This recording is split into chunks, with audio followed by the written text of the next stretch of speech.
Hacia finales del siglo XX, las costumbres y los fenómenos cotidianos se volvieron el centro de atención de la filosofía y la lingüística.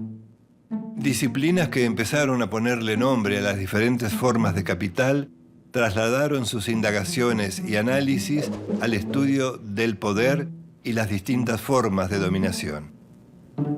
Pierre Bourdieu fue uno de los grandes pensadores dedicado a abordar estos temas de una manera profunda y aguda.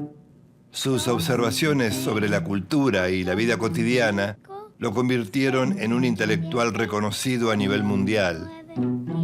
Pero además fue un intelectual comprometido, un sociólogo preocupado en cuestiones como el efecto del desempleo en las personas y la crisis de la vida campesina en Argelia y Francia.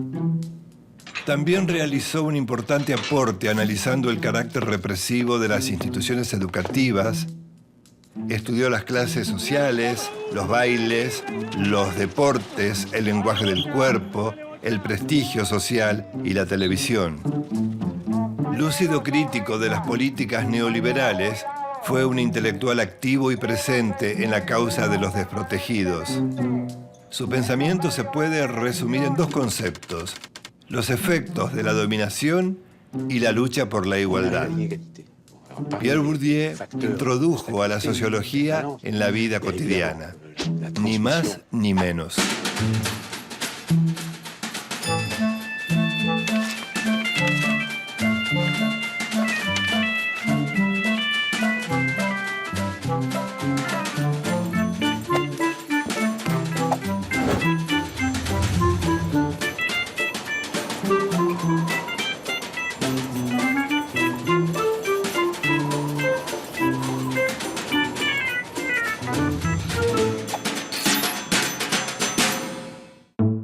Pierre Bourdieu nació en 1930 en una aldea en los Pirineos. Sus padres eran campesinos. Fue un excelente estudiante. Egresó de la Escuela Normal Superior de París en 1948. A partir de ese momento se sumó a la generación de quienes cuestionan las corrientes dominantes en el campo filosófico, como Marx, Nietzsche, Foucault y Sartre. En 1954, cuando estaba cumpliendo con el servicio militar, viajó a Argelia en plena guerra de la independencia. Allí se quedó por un tiempo. Después de la independencia del país norafricano, en 1962, publicó El trabajo y los trabajadores en Argelia.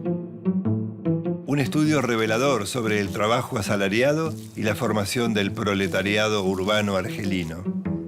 Su residencia en Argelia le permitió también trabajar sobre las relaciones de género. En Dominación masculina analiza, precisamente, las formas de dominación masculina en la sociedad de la Kabilia, pequeña ciudad de Argelia. En 1961, un joven Bourdieu encara un estudio sociológico sobre la imagen fotográfica que él mismo capturó en Argelia. La fotografía se transforma en una herramienta metodológica en su vida. Retrata una sociedad para observarla detenidamente, primero, e intentar conocerla después. Regresó a París como profesor en la Universidad de Lille, cargo que ocupó hasta 1964. Su maestro es el filósofo conservador Raymond Aron. En 1962 se casó con Marie-Claire Brissard, con quien tuvo 3 hijos. Ese mismo año, el libro Los herederos lo convierte en un sociólogo reconocido. A partir de estadísticas y estudios de campo, demuestra que las instituciones escolares, lejos de afianzar los principios democráticos y ofrecer posibilidades igualitarias, benefician a quienes pertenecen a sectores socioculturales y económicos privilegiados. De esta forma, reproducen las desigualdades sociales a las que conciben como naturales e irreversibles. A partir de 1965, Bourdieu empieza sus estudios sobre las prácticas culturales. Tras los acontecimientos de mayo de 1968, rompió con Raymond Aron, que desaprobó ese movimiento social. Fundó entonces el Centro de Sociología de la Educación y la Cultura.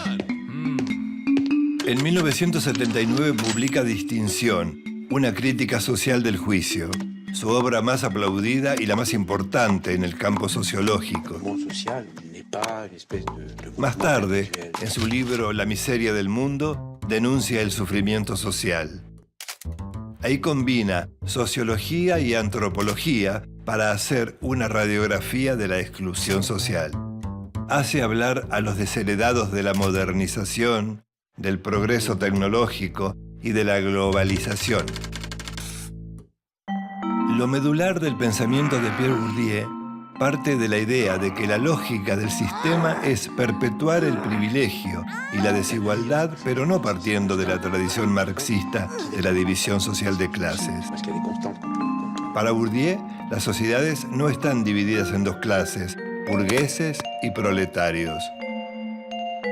Tampoco es la sociedad de los liberales con individuos autónomos buscando maximizar sus beneficios. Bourdieu habla de un espacio social en el cual existen distintos tipos de capital. El capital económico, constituido por factores de producción, tierra, fábrica y trabajos, bienes, propiedades y autos. El capital social es el conjunto de relaciones sociales, contactos, conocidos, amigos, parientes. El capital cultural es el que permite acceder a consumos refinados o reconocimientos académicos. En ese espacio social y en otros se reparte el capital global.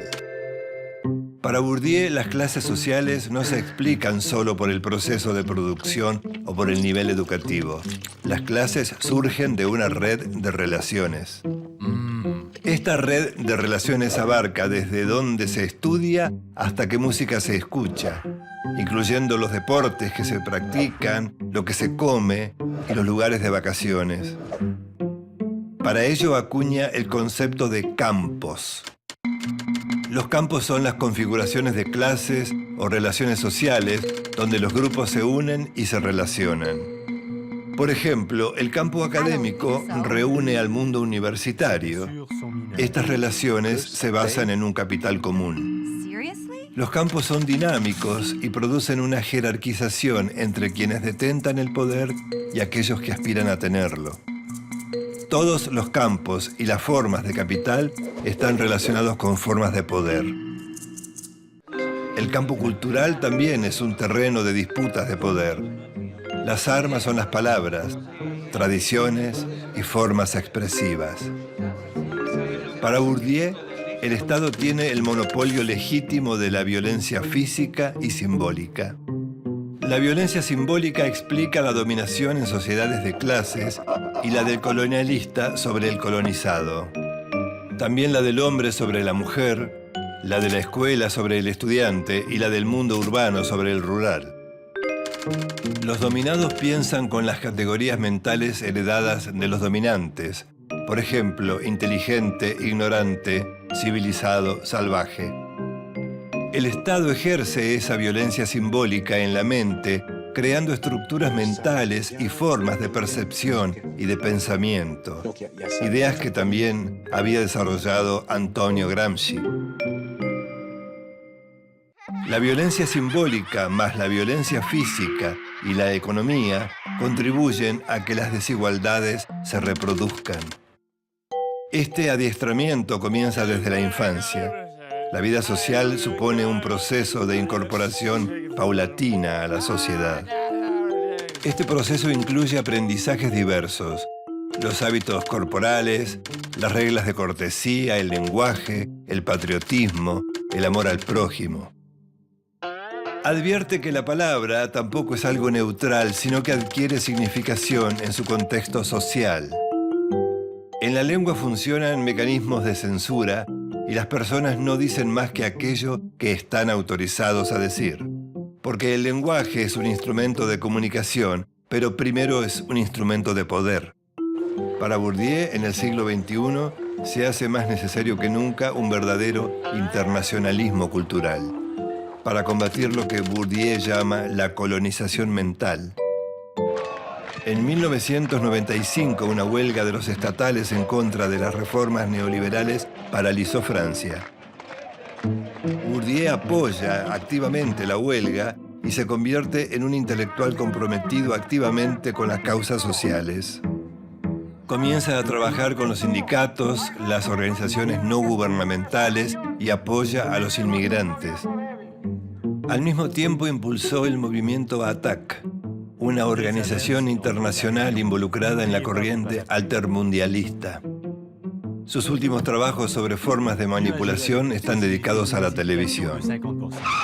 La televisión ha fagocitado al periodismo y amenaza con hacer lo mismo con la política y la cultura.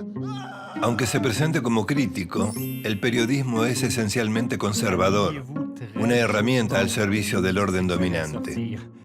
Todas las ideas de Bourdieu deben estudiarse como un conjunto de relaciones en lo que llamó los campos sociales. En los campos se entremezclan la estructura social y el individuo, lo objetivo y lo subjetivo. No se puede estudiar la sociedad sin vincular al individuo y viceversa.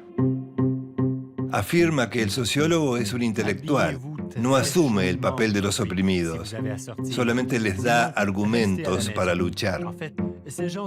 En los últimos años participó en campañas por Argelia, contra la destrucción de Yugoslavia, se opuso a la invasión a Irak y apoyó los movimientos antisistemas de América Latina. Su pensamiento puede resumirse en sus aportes para entender cómo funciona la dominación y cómo se genera la desigualdad en las sociedades complejas del capitalismo avanzado. Bourdieu escribió 37 libros y más de 400 artículos. Es considerado uno de los sociólogos más brillantes de la historia. El diario parisino Le Monde afirmó que fue el intelectual francés más citado en la prensa mundial.